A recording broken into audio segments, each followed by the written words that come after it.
Hello everyone, स्वागत है आपका exam on education YouTube channel पर। अगर आप लोगों का रिजल्ट निकल रहा है तो ये वीडियो आपके लिए इंपॉर्टेंट है, और अगर नहीं निकल रहा है तो भी इंपॉर्टेंट है, बिकॉज इसमें हम दोनों ही चीजों को साथ में लेकर के चलने वाले हैं। अब जो स्टूडेंट्स इस साल क्वालिफाई कर लेंगे अपना रिजल्ट, उनका मेडिकल का पूरा दिन कैसा रहेगा और क्या क्या चीजें उसमें उन्हें ध्यान रखनी है, ये वीडियो उसके बारे में है। और वो स्टूडेंट्स जो आगे जाकर के फॉर्म भरेंगे, कौन कौन से डिपार्टमेंट्स में आप लोग एलिजिबल होते हैं बेस्ड ऑन योर फिटनेस, उसको भी हम लोग इसी वीडियो में कवर करने जा रहे हैं। तो सबसे पहले मैं आपको बताना चाहता हूं कि यहाँ पर जो हमारा पूरा सिलेक्शन का प्रोसेस है, उसके अंदर आप रिटन एग्जाम दे चुके हो। डीवी का वीडियो मैं ऑलरेडी आपके लिए बना चुका हूं। डीवी का वीडियो मैंने आप लोगों के लिए जब बनाया था तो उसमें मैं देख सकता हूं कि मुझे यहाँ पर बहुत सारे जो स्टूडेंट्स हैं उनका एक और चीज के बारे में डिमांड आया था कि एक बार मेडिकल के बारे में भी मैं आपको जानकारी दूं। तो अब ये वीडियो हम बना रहे हैं मेडिकल के लिए कि मेडिकल किस तरह से काम में आएगा। एक बार आपका डॉक्यूमेंट वेरिफिकेशन जब हो जाएगा तब मैं आपको यहाँ पे समझाता हूँ पूरा कि किस तरह से सारी चीजें रहेंगी, और फिर आगे हम देखेंगे अलग अलग स्टैंडर्ड्स और कौन कौन से डिपार्टमेंट्स हैं जिसमें आप एलिजिबल होते हो बेस्ड ऑन योर फिटनेस।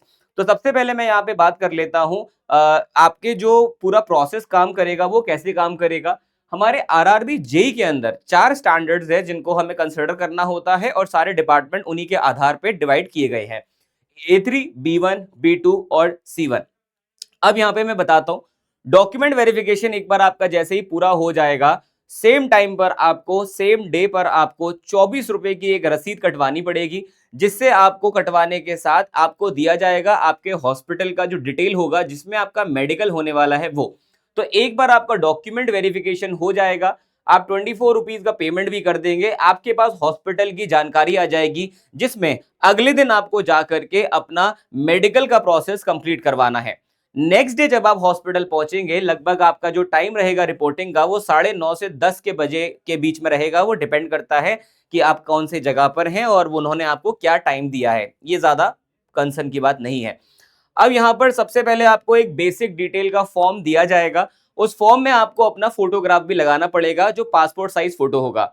कौन कौन से डॉक्यूमेंट सबसे ज्यादा नेसेसरी हैं, अब क्योंकि आप डॉक्यूमेंट वेरिफिकेशन के लिए गए हो तो सारे डॉक्यूमेंट्स आपके पास ऑलरेडी हैं, तो आपको इसके बारे में ज्यादा चिंता नहीं करनी है। लेकिन एक डॉक्यूमेंट ऐसा है जो आपके लिए बहुत इंपॉर्टेंट होगा। अगर आपकी नजर कमजोर है या आपको थोड़ा सा भी पावर है प्लस या माइनस का, वो आपके लिए बहुत इंपॉर्टेंट है। अगर आप पहले से बनवा लोगे तो आपका बहुत सारा टाइम वहां बच जाएगा और आपको भागा दौड़ी जो है उसमें नहीं रहना पड़ेगा, आपको पैनिक होने की जरूरत नहीं है। कौन सा डॉक्यूमेंट है उस पर भी आ जाएंगे। आप डॉक्यूमेंट की मैं बात करूं तो यहां पर आपको जो है पासपोर्ट साइज फोटो लेके जानी पड़ेगी। मिनिमम 3 की जरूरत पड़ती है, लेकिन आप चाहो तो आप ज्यादा भी ले जा सकते हो। मेरे मानो तो आप 10 लेके जाना मिनिमम।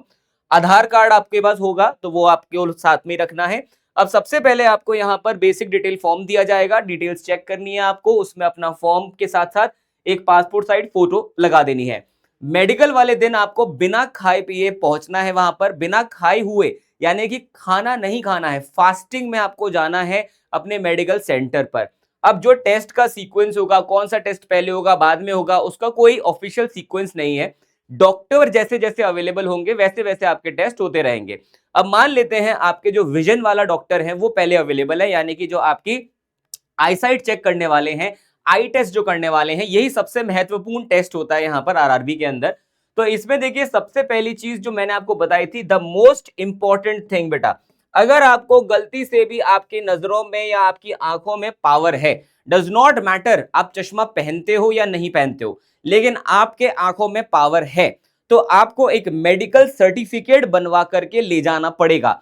अगर आप नहीं बनवा के लेके जाओगे तो आपको वो वहीं बोलेंगे कि आप नियरेस्ट जो भी यहाँ पे अस्पताल हो या फिर आपके पास जो भी नियरेस्ट सुविधा हो, वहां जाकर के आप अपना मेडिकल जो सर्टिफिकेट है वो बनवाइए। इस मेडिकल सर्टिफिकेट में लिखा रहेगा कि आपकी आंखों का पावर कितना है, जो भी है। अगर आप चश्मा लगाते भी नहीं हो लेकिन पावर है आपके, तो आपके लिए मेडिकल सर्टिफिकेट अनिवार्य होगा।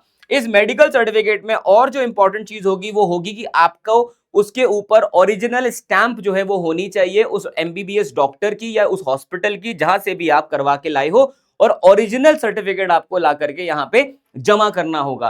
तो ये मेडिकल सर्टिफिकेट जो होगा विजन के लिए, ये आपको बनवा के पहले से ले जाओगे तो कोई दिक्कत नहीं है, आपके लिए वहां पे टाइम बचेगा, आप थोड़ा सा रिलैक्स हो पाओगे। इसके बाद आपके नियर विजन टेस्ट होगा, जो एन विजन टेस्ट होता है, जिसमें चेक किया जाता है आपकी सारी जो नजदीक की कितना आप देख पाते हो, उसमें 6x6 6x9 वो सारी चीजें, वो स्टैंडर्ड भी मैं अभी आपको बता दूंगा कौन कौन से स्टैंडर्ड्स हैं जिनको चेक किया जाता है। इसके बाद एक डिस्टेंस विजन टेस्ट भी किया जाता है इसमें, और उसके बाद आपको मैं बताऊं ये सारे जो टेस्ट हो रहे हैं इसमें ही बीच में आपको एक आई ड्रॉप डाला जाता है आंखों में डायलेंसी के लिए, और 1 घंटे के लिए आपको बिठाया जाता है, फिर फर्दर टेस्ट वो यहां पर आपके करते हैं। एक बार आपका विजन टेस्ट हो जाए, इसमें कलर ब्लाइंडनेस टेस्ट भी रहता है। कलर ब्लाइंडनेस टेस्ट में आप लोगों को यहां पर चेक कर, आपको बेसिकली एक बुकलेट होती है, उस बुकलेट में नंबर लिखे होते हैं, वो नंबर आपको पढ़ने होते हैं, बिल्कुल पास से पढ़ने हैं, ऐसा कोई वो नहीं है कि 6 मीटर दूर रख के पढ़ाएंगे वो आपको। लेकिन यहां पर एक मिस इन्फॉर्मेशन जो है बहुत ज्यादा जो है फैला रहे हैं कुछ लोग, कि भाई आप जो है उस किताब को पढ़ के चले जाइए, अगर आपको नहीं नजर आता है तो आप उसको पढ़ के चले जाइए, आप उसको रट्टा मार लीजिए। देखो वहां पे वो क्या करेंगे ना, वो आपसे रैंडमली बोलेंगे, रैंडमली आपको वो बोलेंगे, बीच में से खोल देंगे। ऐसा नहीं है कि वो सीक्वेंस में ही आपसे पूछेंगे कि ये लो किताब एक एक करके पढ़ दो, वो आपसे रैंडमली बीच बीच में से पूछेंगे कि बताओ ये क्या कौन सा नंबर लिखा है, उसमें सारे नंबर लिखे रहेंगे, 8 होगा, 9 होगा, 32 होगा, इस तरह के नंबर उसके अंदर लिखे रहते हैं। तो कलर ब्लाइंडनेस टेस्ट हो गया। इसके साथ अब आते हैं हमारे बाकी और जो टेस्ट है। अभी तक आपने कुछ खाया पिया नहीं है तो आपका यहाँ पे ब्लड प्रेशर वहां पे मल्टीपल टाइम्स लिया जाता है। ब्लड टेस्ट आपका होता है, आपका ब्लड का सैंपल लिया जाएगा और यूरिन का सैंपल लिया जाएगा, और इसके बाद आपके लगभग 12 बजे तक आप फ्री हो जा रहे हो और आप अपना खाना पीना कर सकते हो। इसके बाद आपके और जो टेस्ट हो रहे हैं वहां पे नॉकनीज का टेस्ट हो गया। आपको बोला जाएगा कि भाई जैसे आप लोग सुबह सुबह फ्रेश होने के लिए जाते हो और जहां पर आप इंडियन टॉयलेट में बैठते हो, जैसे वैसे आप बैठ करके दिखाओ, वो सारी चीजें आपसे करवाई जाएंगी। फ्लैट फुट चेक किया जाएगा आपका जो है, और कुछ सेंटर्स पे कुछ जोन में ऐसा भी है कि भाई आपसे पुशअप्स वगैरह भी बोलेंगे कि भाई लगा के दिखा दो। ऐसा कोई वो नहीं है उसका कि इतने ही पुशअप्स कर लोगे तो हो जाएगा। अब कुछ सेंटर ऐसे भी होंगे जहां पर आपका एक्सरे भी होगा और ईसीजी वैसे टेस्ट भी किए गए हैं। अब जरूरी नहीं है कि जहां पे आपका ये सारा टेस्ट चल रहा हो वहां पे इनकी मशीनें उपलब्ध हो, तो वो आपको इमीडिएट रूप से बोल सकते हैं कि ये आप बाहर से करवा के लेकर के आओगे। फिर मैं आपको बता दूं, अब ये सारा जो प्रोसेस है आपका सेम डे पे फिनिश हो जाता है। सेम डे पे जब आपका ये प्रोसेस फिनिश हो जाएगा तो आपको वहां पर इवेंचुअली अपना थंब इंप्रेशन देना होगा, सिग्नेचर वगैरह करना होगा, और वहीं पे आपको फिट अनफिट बता दिया जाएगा जो भी वहां पे रहने वाला है। अब यहां पर जो मैंने आपको बताया कि अगर मान लीजिए आपके पूरे टेस्ट के अंदर या पूरे किसी भी प्रोसेस में कोई भी समस्या आती है तो फिर वो आपको अगले दिन दोबारा बुलाते हैं और आपका री मेडिकल टेस्ट करवाया जाता है। याद रखिएगा, ये जो पूरा डॉक्यूमेंट वेरिफिकेशन प्लस मेडिकल का जो टेस्ट का प्रोसेस है, ये रिजेक्शन प्रोसेस नहीं है, ये एक आपका कह सकते हैं डेटा कलेक्शन प्रोसेस है। तो इसमें आपको ऐसे नहीं सोचना है कि आपका कोई एग्जाम है या आपको रिजेक्ट कर दिया जाएगा। वह जो भी व्यक्ति होगा वो यही कोशिश करेगा कि आपका एग्जाम निकल जाए, अनटिल अनलेस कुछ बहुत ही ज्यादा ऐसी सिचुएशन हो जाए कि जिसकी वजह से भाई हो ही नहीं सकता मेडिकल क्लियर, तो वो अलग केस हो जाएगा, नहीं तो मेजॉरिटी ऑफ द स्टूडेंट यहां पर पास कर दिए ही जाते हैं।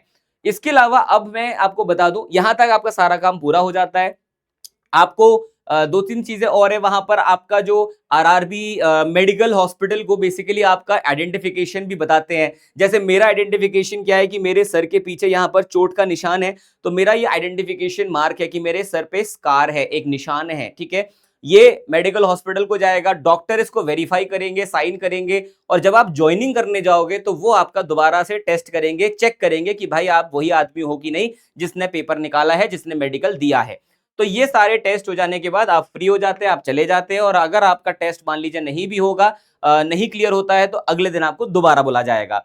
अब यहाँ पर ये सारी चीजें हो गई, आपको कोई ऐसे रसीद वगैरह नहीं देंगे कि जाओ बेटा तुम मौज करो, तुम्हारा हो गया, ऐश करो, बट हाँ आपसे साइन करवा लिया जाएगा, सारी चीजें आपकी वहां पर कंप्लीट हो जाएंगी। तो ये होगा आपका डॉक्यूमेंट वेरिफिकेशन के बाद जो मेडिकल प्रोसेस होता है उसके अंदर। अब देखो यहाँ पर जो अलग अलग स्टैंडर्ड्स हैं उनमें आपका A3 जो हो जाता है, इसमें डिस्टेंस विजन जो रखती है वो 6x9 का रखा जाता है, और नियर विजन जो हो गया आपको 0.6 हो गया, और ग्लास की जो लिमिट है वो आपकी लेस देन और इक्वल्स टू 2 डायोप्टर रहती है। और मैंडेटरी टेस्ट इसके अंदर है कलर का, बाइनोकुलर का, नाइट का और मेसोपी का। सेम B1 B2 और C1 में भी हम सारी जानकारी देख सकते हैं। ये पीडीएफ मैं आपको अपने टेलीग्राम ग्रुप में भेज दूंगा, आप मुझे नीचे कमेंट करके बता दीजिएगा अगर आपको ये पीडीएफ चाहिए तो। अब यहाँ पे जो मेडिकल स्टैंडर्ड्स होते हैं ये मैंने आपको और विस्तार से बता दिए हैं, ये सारी चीजें आपको चारों के चारों कौन कौन से डिपार्टमेंट में कौन कौन से मेडिकल स्टैंडर्ड्स के लिए आप एलिजिबल हैं। सबसे पहले अगर हम बात करते हैं यहाँ पर A3 की, A3 के अंदर जो डिपार्टमेंट्स इंजीनियरिंग वाले आते हैं, दोज आर आपका एक तो ब्रिज हो गया, परमानेंट वे, आपका पी वे और आपका प्रोडक्शन यूनिट दोनों इसके अंदर आते हैं, और ट्रैक मशीन। मैकेनिकल की मैं बात करूं तो मैकेनिकल में आपका पावर और ये आपका दोनों इसी के अंदर आ जाते हैं। इलेक्ट्रिकल के लिए EMU, TRD, TRS और आपका SNT के लिए सिग्नल एंड टेलीकम्युनिकेशन आपका जेई, इसमें भी आपका A3 विजन या A3 मेडिकल स्टैंडर्ड जो है आपका अप्रूव होता है, यानी कि रिक्वायर्ड होता है। B1 जो है आपका, उसमें एलिजिबल डिपार्टमेंट्स में आ जाता है R&D, research, civil R&D and works. यहाँ पे आता है आपका कैरियज वे, क्या आपका wagon, diesel machine mechanical, diesel mechanical, diesel shed में आ गया आपका, इसके बाद diesel electrical and then diesel mechanical R&D, ये भी आ गया। अब बात करूंगा B2 में जो एलिजिबल डिपार्टमेंट्स हो जाते हैं, उनमें आता है डिजाइन एंड सिविल, यहाँ पे आता है design and MP, mechanical and R&D, mechanical testing and आपका केमिकल एंड मेटलर्जिकल, ये आ गया आपका। एंड इलेक्ट्रिकल में जेई इलेक्ट्रिकल जनरल सर्विसेज वाला पार्ट आ जाएगा इसमें, और डिजाइन, प्रिंटिंग प्रेस, ये सब के सब आपके B2 एलिजिबल डिपार्टमेंट्स हो गए। C1 में ये सभी डिपार्टमेंट्स हैं आपके जो एलिजिबल हैं। आप चाहें तो ये PDF जैसा कि मैंने आपको बताया आप देख सकते हैं।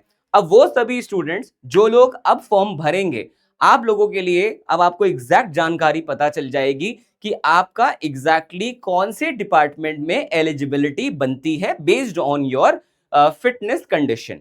ठीक है बेटा, ये हो गई कहानी। अब RRB जेई का जो अब नोटिफिकेशन आने जा रहा है, जिसमें 4098 वैकेंसीज की जानकारी आ चुकी है एज अप्रूव्ड वैकेंसी, उसके अंदर हम लोगों को एक चीज का ध्यान रखना है कि CBT 1 जो होगा RRB जेई का, वो कंप्लीटली नॉन टेक्निकल होता है। अगर आपको नहीं पता तो मैं आपको बता देता हूं। ये जो CBT 1 है, इस CBT 1 का आपको एक और चीज समझा देता हूं, इसमें बहुत बड़ा हिस्सा करंट अफेयर का भी आता है। मैं आप लोगों के लिए करंट अफेयर का एक वीकली PDF वो एप्लीकेशन पर दे सकता हूं, अगर आपको रिक्वायरमेंट है तो। ये आपको एग्जाम ऑन एजुकेशन की जो एप्लीकेशन है, उस पर 7 दिन का वीकली करंट अफेयर का एक न्यूज लेटर है जो आपके लिए मैं पोस्ट किया करूंगा। साथ ही साथ पूरे महीने का भी एक आपको PDF दे दिया करूंगा, ताकि आपका करंट अफेयर से टेंशन खत्म हो जाए। और ये तब तक मैं दे सकता हूं जब तक आपका RRB का CBT 1 नहीं हो जाता। तो अगर आप चाहते हैं कि आपको ये PDF मिले या मैं इसको तैयार करूं, क्योंकि मुझे इसके लिए एडिशनल मेहनत करनी पड़ेगी, लेकिन अगर आप होंगे इंटरेस्ट या मुझे पता चलता है कि आपका फायदा होने जा रहा है, मेरी मेहनत यहां पे वेस्ट नहीं होगी, तो आप मुझे कमेंट बॉक्स में हार्ट साइन बना के भेज दीजिए। और अगर मुझे दिखते हैं काफी हार्ट साइन वहां पे मौजूद है, तो मैं समझ जाऊंगा कि आपको रिक्वायरमेंट है, और मैं इसको एग्जीक्यूट जरूर करूंगा और आपके सामने इसको वीडियो में, एक और वीडियो में लेकर के समझा भी दूंगा कि कैसे आप जो है एग्जाम ऑन एजुकेशन की ऐप पे जाकर के इसको ले पाओगे। तो एग्जाम ऑन एजुकेशन की एप्लीकेशन पे अगर आप जाओगे तो आपको मैं यहीं पर ही सारी जानकारी जो है प्रोवाइड करवा दूंगा। साथ ही साथ अगर आप तैयारी करना चाहते हो बिल्कुल इन डेप्थ चल के, तो आपके लिए एक बैच जो है वो भी अवेलेबल है यहाँ पर हमारे पास। और ये जो बैच है बच्चे, ये है आपका राजधानी बैच। राजधानी बैच जो है, इस बैच के अंदर आपको मिल जाती है कंप्लीट जो है जानकारी किसकी, CBT 1 CBT 2 का कंप्लीट इसके अंदर कोर्स आपको मिलता है, जिसमें आपको DPPs मिलती हैं, लाइव क्लास मिलती है, रिकॉर्डिंग मिलती है, टेस्ट सीरीज मिलती है, क्लास नोट्स मिलते हैं, ई-बुक्स मिलती हैं, वर्कबुक मिलती है, और आपको इसी के अंदर जो है बेसिकली गाइडेंस भी मिलती है। अब आपको अगर कोई भी डाउट आता है अपने इस पूरे के पूरे प्रोसेस में, मेडिकल को लेकर के आपके कोई डाउट्स है, तो आप मुझसे डायरेक्टली बात कर सकते हैं। मैं आपको अपना नंबर दे करके जाऊंगा, विच इज 8368886452। आप जो है मुझे इस पे कॉल कीजिए और मैं आपसे जरूर समझूंगा आपकी समस्या, और मेरे हाथ में जो भी पॉसिबल हो पाएगी चीजें, वो मैं आपको रेजोल्यूशन भी दूंगा, और वैसे कोई हेल्प चाहिए होगी तो मैं आपको वैसे भी हेल्प करूंगा। So thank you so much. अगर आपको इस वीडियो से कोई भी हेल्प मिली हो तो आप लाइक जरूर करना इस वीडियो को, और अपने दोस्तों के साथ शेयर करना। और अगर आपको करंट अफेयर का न्यूज लेटर चाहिए जब तक एग्जाम ना हो जाए तब तक, तो आप लोग इस वीडियो पे हार्ट साइन बनाएंगे, और खुद भी बनाइए और अपने दोस्तों से भी करवाइए, ताकि मैं देख पाऊं कि कितने स्टूडेंट्स यहां पर एक्चुअली में इंटरेस्टेड हैं, और फिर मैं इस पे एडिशनली मेहनत कर पाऊं। So thank you so much. मिलता हूं मैं आपसे अगले वीडियो में, तब तक के लिए ध्यान रखेंगे अपना और अपनी फैमिली का।